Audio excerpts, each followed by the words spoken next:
Lebih dari 2 pekan, banjir masih merendam pemukiman di Karawang.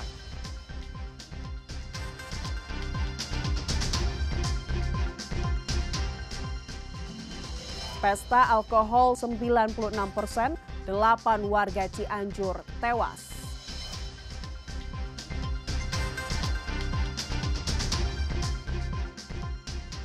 Pembangunan Masjid Al-Jabar sisakan hutang.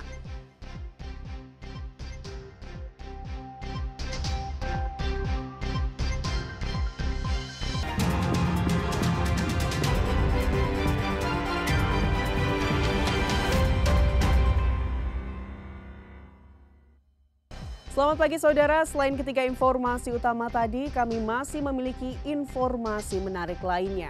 Saya Fida Latas akan menemani Anda dengan berita independen terpercaya.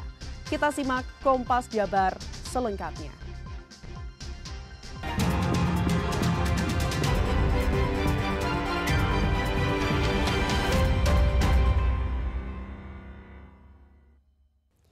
Saudara, lebih dari 2 pekan, banjir yang merendam pemukiman warga Desa Karangligar, Karawang belum juga surut.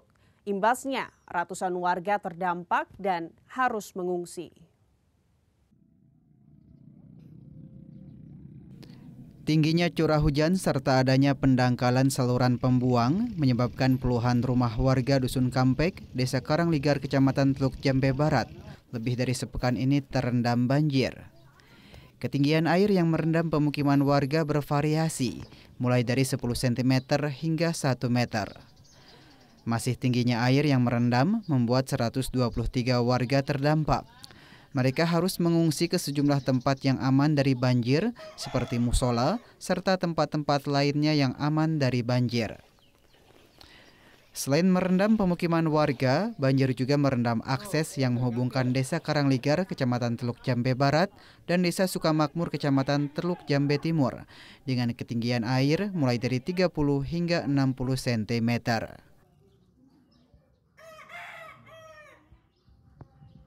Pak, sampai saat ini banjir sudah berapa hari merendam pemukiman warga di Dusun Kampek ini, Pak? Kalau Dusun Kampek banjir udah 17 hari.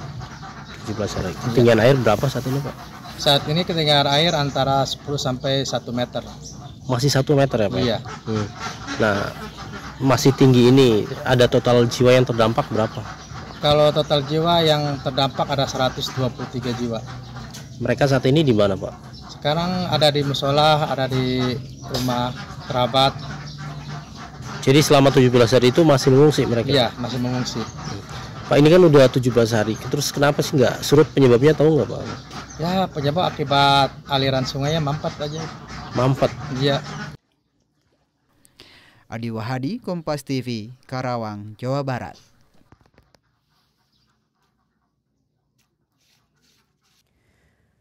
Hujan deras yang mengguyur sejumlah wilayah Kabupaten Majalengka selama 4 jam mengakibatkan sejumlah desa di 2 kecamatan di Kabupaten Majalengka diterjang banjir.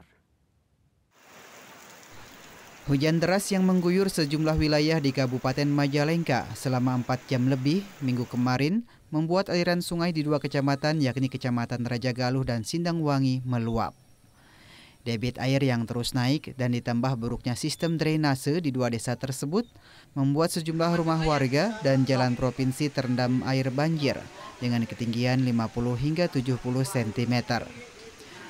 Luapan air sungai Cisetu, Kecamatan Raja Galuh, Kabupaten Majalengka ini selain menerjang rumah dan jalan juga membuat tembok sekolah MAN 2 Majalengka rusak cukup parah.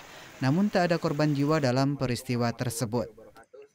Izin melaporkan, kami dari BPBD Kabupaten Majalengka telah menerima laporan masuk yaitu bencana longsor di daerah Desa Jeruk Leet yang dimana jalan tidak bisa dilalui oleh kendaraan roda 2 maupun roda 4. Namun lebih daripada itu kami juga mendapat laporan masuk yaitu banjir limpasan di daerah kolam renang Tirta Indah, tepatnya di Jalan Provinsi penghubung Kabupaten Majalengka dan Cirebon.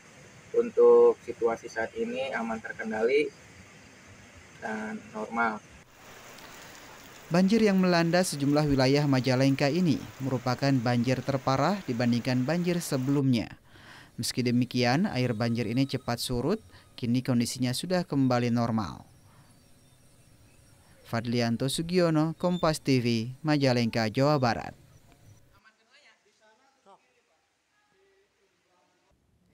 Kita ke informasi lain, Saudara. 12 orang di Kabupaten Cianjur menjadi korban usai menenggak alkohol 96% yang dicampur minuman kemasan. 8 orang tewas dan 4 orang masih dirawat di 2 rumah sakit di Cianjur. Pasca 12 orang menjadi korban akibat tenggak cairan alkohol murni di Kampung Kaum Kidul, Desa Kademangan, Kecamatan Mande, Kabupaten Cianjur pada Jumat malam kemarin. Hingga Minggu kemarin 8 orang meninggal dunia dan 4 lainnya masih dirawat intensif di 2 rumah sakit berbeda di Cianjur.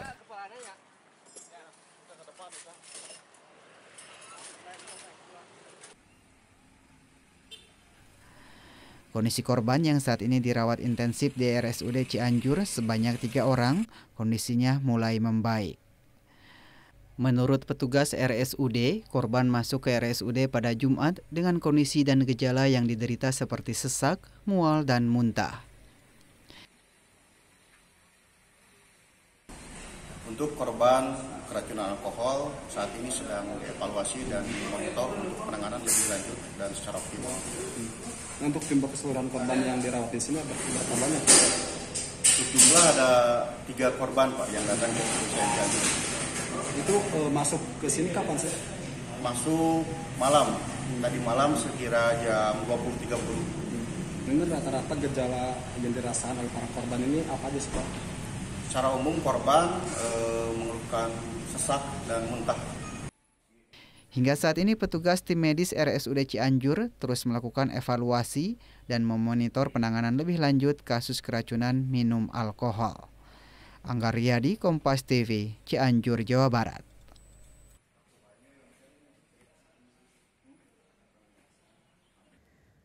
Sementara itu, Saudara, korban perundungan dilakukan kakak kelas di Kabupaten Indramayu kembali terjadi. Sebelum meninggal, korban sempat mendapat perawatan di rumah sakit mengeluh sakit kepala. Nasib pilu menimpa Muhammad Ulil Absor Ubaidillah, siswa kelas 3 Sekolah Dasar Negeri 1 Pangauban, Kecamatan Lelea, Kabupaten Indramayu. Muhammad Ulil Absor Ubaidillah diduga kerap mendapat tindakan pemalakan dan kekerasan oleh kakak kelasnya hingga kepalanya mengalami sakit. Muhammad Ulil Absor Ubaidillah sering bolos sekolah karena menghindari tindakan pemalakan dan kekerasan yang dilakukan oleh kakak kelasnya. Sebelum meninggal, korban sempat mengeluh sakit di bagian kepala dan kemudian muntah-muntah serta sempat mendapat perawatan di salah satu rumah sakit. Menurut ayah korban, anaknya sering mengeluh sakit di kepala dan korban muntah-muntah. Ya awalnya mah ya kerasa lara. Lama ndak saya dengar pas Rebo sore tuh ndak saya dengar. Duduk dengar lara. Sampai orang doyan mangan orang mangan. Akhirnya tak paksa mangkon mangan. Terus mangan setitik muntah. Akhirnya terus berlanjut sampai kemis beli gelemangan. Terus pas sampai Jumat esuk takon sarapan bocahnya nang sarapan wis takon bubur orang. Penjaga sekolah mengaku sering melihat siswa SDN 1 Pangauban melakukan aksi layaknya geng dan sempat ditegur, namun mereka seperti tidak peduli. Wes berapa menit kayak geng-geng gitu. Ada yang di sini 6 orang, di situ 6 orang. Saya lagi nyapu, kayak gitu, tawuran. Ya kayak orang body-bodyan tuh. Ada yang jatuh, ada yang ini. Saya langsung ngamuk aja. Pakai ini apa? Banting-banting itu apa? Tong sampah tuh. Orang tua korban berharap adanya keseriusan guru dalam mengawasi anak didiknya agar perundungan berujung kematian tidak lagi terjadi. Fadlianto Sugiono, Kompas TV, Indramayu, Jawa Barat. Saudara, informasi Kakor Lantas Polri cek kesiapan jalur mudik akan hadir seusai jeda. Tetaplah di Kompas Jabar.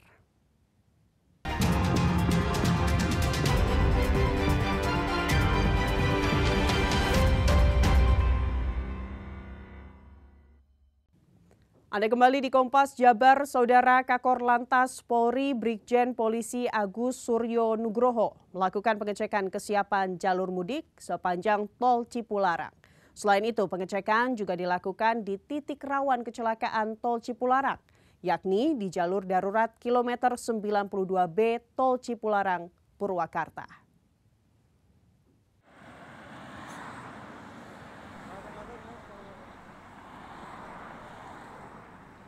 Usai melakukan pengecekan jalur mudik sepanjang Tol Cipularang Minggu kemarin, Kakor Lantas Polri Brigjen Pol Agus Suryo Nugroho juga mengecek jalur darurat di kilometer 92B Purwakarta. Di jalur tersebut merupakan salah satu jalur rawan kecelakaan dengan kondisi jalan berkelok dan menurun panjang. Agus menjelaskan, hingga saat ini masih adanya sejumlah ruas jalan tol yang rusak dan dalam tahap perbaikan. Di ruas Tol Cipularang terdapat tempat titik blind spot atau jalur rawan, mulai dari kilometer 100 hingga kilometer 92. Hal tersebut karena kontur jalan tol tanjakan dan turunan yang cukup panjang, serta sejumlah kelokan tajam, sehingga pengendara harus ekstra hati-hati saat melintas di jalur tersebut. Kakor Lantas Polri berencana menggelar operasi keselamatan mulai Senin hingga 14 hari ke depan, dengan tujuan untuk mempersiapkan skema yang tepat dalam menghadapi arus mudik dan balik Lebaran tahun ini. Dalam rangka operasi keselamatan lalu lintas. Dalam operasi keselamatan lalu lintas selama 14 hari ini, salah satu sasarannya adalah meningkatkan kepatuhan pengguna jalan, kepatuhan dan ketaatan pengguna jalan, agar supaya betul-betul pengguna jalan itu tertib berlalu lintas.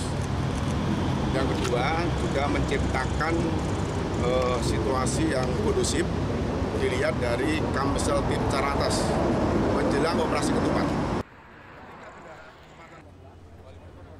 Henry Irawan, Kompas TV, Purwakarta, Jawa Barat.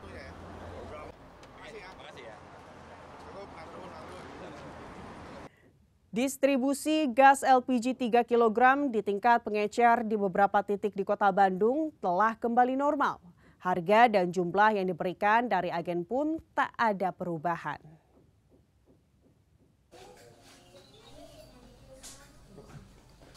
Warung eceran di kawasan Taman Sari Kota Bandung yang sebelumnya sempat kesulitan pasokan gas LPG 3 kg, kini sudah kembali bisa berjualan normal.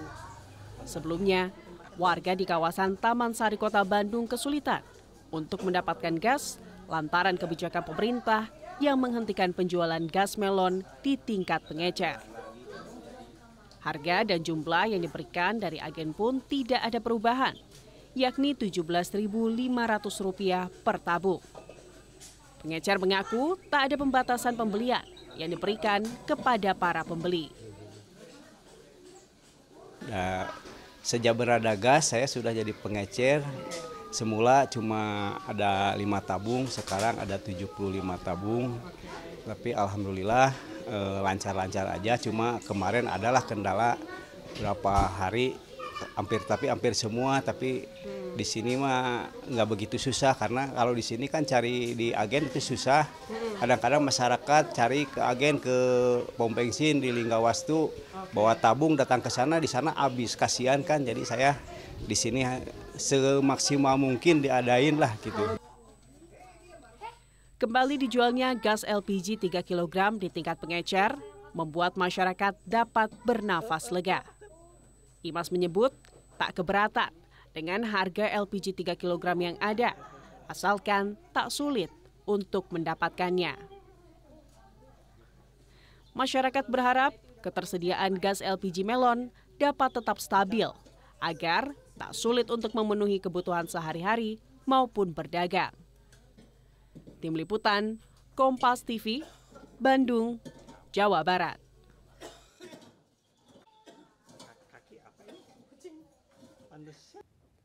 Kita ke informasi lain, saudara. Di balik kemegahan Masjid Raya Al-Jabar Kota Bandung, tersimpan fakta baru yang terungkap. Pembangunan masjid masih menyisakan hutang yang belum terbayarkan kepada pemerintah pusat.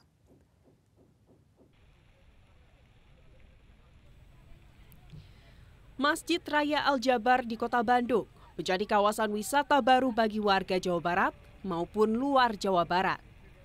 Namun, sumber anggaran pembangunan Masjid Raya Al-Jabar kini tengah jadi sorotan publik. Sebagian dananya berasal dari pinjaman pemulihan ekonomi nasional senilai 207 miliar rupiah dan masih menyisakan utang yang harus dibayarkan. Berdasarkan hasil akhir pembangunan, masjid yang berdiri di atas tanah seluas 25,90 hektar ini mengeluarkan total anggaran 1,2 triliun rupiah. Sebagian dana menggunakan dana APBD. Hal tersebut dibenarkan oleh PJ Gubernur Jawa Barat, B. Mahmudin.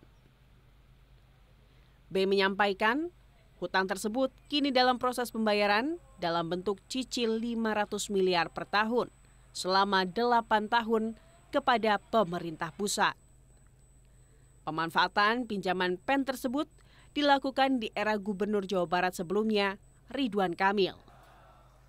Hutang itu kemudian akan dibayar di era Gubernur Deddy Mulyadi yang akan memimpin Jawa Barat periode 2025-2030.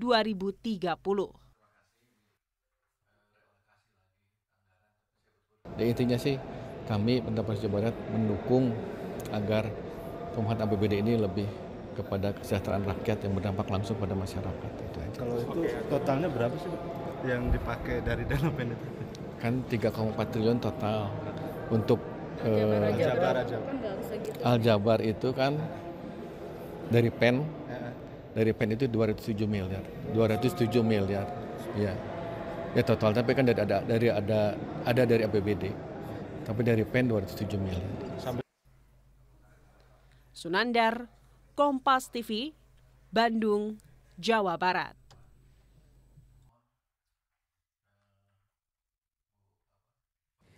Saudara, usai jeda kami akan menghadirkan informasi seputar olahraga. Tetaplah di Kompas Jabar.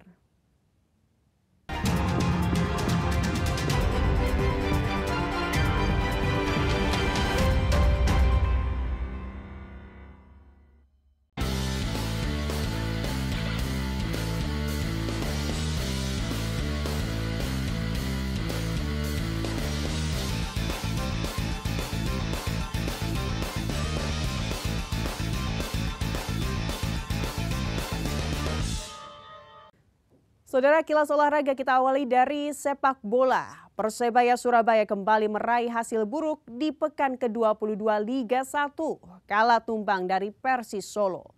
Ini menambah panjang hasil buruk tim Bajul Ijo.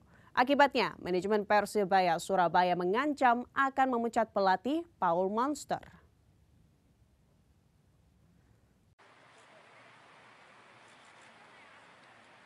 Persebaya Surabaya belum bisa bangkit dari hasil buruk sejak putaran kedua Liga 1 digulirkan. Dari 6 laga terakhirnya, tim Bajul Ijo mendapatkan hasil 5 kekalahan dan sekali imbang. Serangkaian hasil buruk yang diraih tim kebanggaan Bonek Mania ini menjadi evaluasi manajemen Persebaya Surabaya. Dalam rilis tertulisnya, Direktur Operasional Persebaya Surabaya, Chandra Wahyudi, menyampaikan nasib pelatih Paul Monster ditentukan dari hasil 2 laga berikutnya melawan PSBS Biak dan Dewa United. Sementara pelatih Persebaya Surabaya, Paul Monster, usai laga melawan Persis Solo, mengaku kini fokus di laga selanjutnya melawan PSBS Biak. Meski di laga pekan ke-23, 15 Februari nanti banyak pemain yang menjalani sanksi, tim Bajul Ijo harus menang agar bangkit dari keterpurukan. We got to focus on the next game. Everyone's down. We played really well tonight, but yeah, many players and included me suspended. I don't know why. I have no idea why I got a yellow card tonight. I have no idea. And other players. There's many yellow cards. But we got to focus, we got to stick together. Hopefully players coming back from injury, you know. This is the test of character like tonight. Jika dalam 2 laga berikutnya Persebaya Surabaya belum mampu meraih hasil maksimal, pelatih Paul Munster terancam dipecat. Laga melawan PSBS Biak akan digelar di Stadion Gelora Bung Tomo Surabaya 15 Februari nanti. Sementara laga UE menghadapi Dewa United digelar tanggal 21 Februari mendatang. Mahendra Triginanjar, Kompas TV Surabaya, Jawa Timur. Berkompetisi sambil berbagi pengetahuan dan edukasi seputar pembinaan atlet. 28 klub badminton dari berbagai daerah di Indonesia mengikuti kejuaraan klub mitra PB Jarum yang digelar di Gor Jati Kudus, Jawa Tengah. 439 atlet bersaing di 9 kategori pertandingan.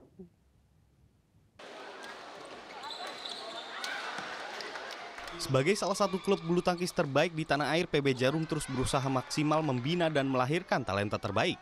Salah satu upayanya dengan menggelar kejuaraan antar klub mitra di Gor Jati Kudus, Jawa Tengah. Ada 439 atlet berlaga pada 9 kategori pertandingan. Mereka berasal dari 28 mitra klub yang tersebar di Indonesia. Tidak hanya bersaing untuk jadi yang terbaik, kejuaraan ini juga menjadi ajang berbagi pengetahuan dan edukasi seputar pembinaan dan pengembangan talenta muda yang ada di masing-masing klub badminton. Apalagi kejuaraan tahun ini untuk pertama kalinya diselenggarakan untuk sektor beregu yang diharapkan mampu mengasah kekompakan para atlet sejak dini. Jadi kekompakan tim, chemistry, dan mungkin persiapan sebelumnya juga berpengaruh karena kita beberapa kali melakukan simulasi untuk bermain beregu karena anak-anak tentunya belum pernah main beregu, jadi ini sebuah pengalaman yang besar buat kita. Tampil sebagai juara dalam kejuaraan ini PB Champion Kudus di sektor beregu putri usia 15 tahun. Sementara juara beregu putra usia 13 tahun direngkuh PB Champion Klaten. Iwan Miftahudin, Kompas TV Kudus, Jawa Tengah. Dari ajang Proliga 2025 Saudara, Surabaya Samator memastikan tiket ke Final Four usai menang atas Jakarta Garuda Jaya 3-2. Di bagian putri, Jakarta Electric PLN menang dramatis dari Gresik Petrokimia dengan keunggulan 3-2.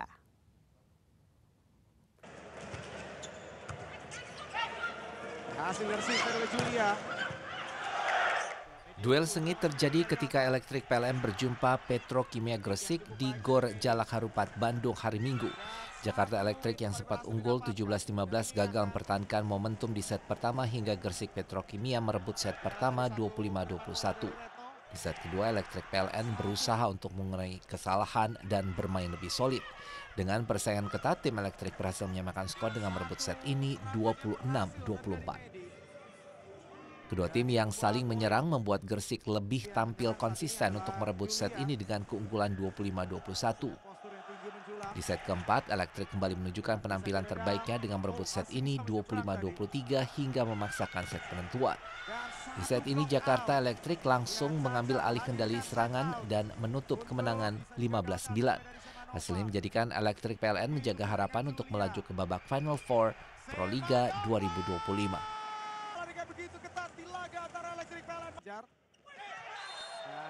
Di laga lainnya, Surabaya Samator berhasil memastikan tiket ke Final Four Proliga 2025 usai mengalahkan Jakarta Garuda Jaya. Surabaya Samator menang 25-19, 20-25, 25-14, 24-26, dan 15-12. Kemenangan ini mengukuhkan posisi Samator di peringkat ketiga klasemen sementara, sedangkan Garuda Jaya harus mengakhiri perjalanannya di kompetisi musim ini. Yang pada akhirnya sudah cukup untuk bisa mengantarkan Samator menjadi tim ketiga di sektor putra yang lolos ke babak Final Four PLN Mobile Proliga 2025. Saudara, dengan berakhirnya informasi tadi sekaligus mengakhiri Kompas Jabar episode hari ini. Saya Fida Latas, pamit undur diri, sampai jumpa.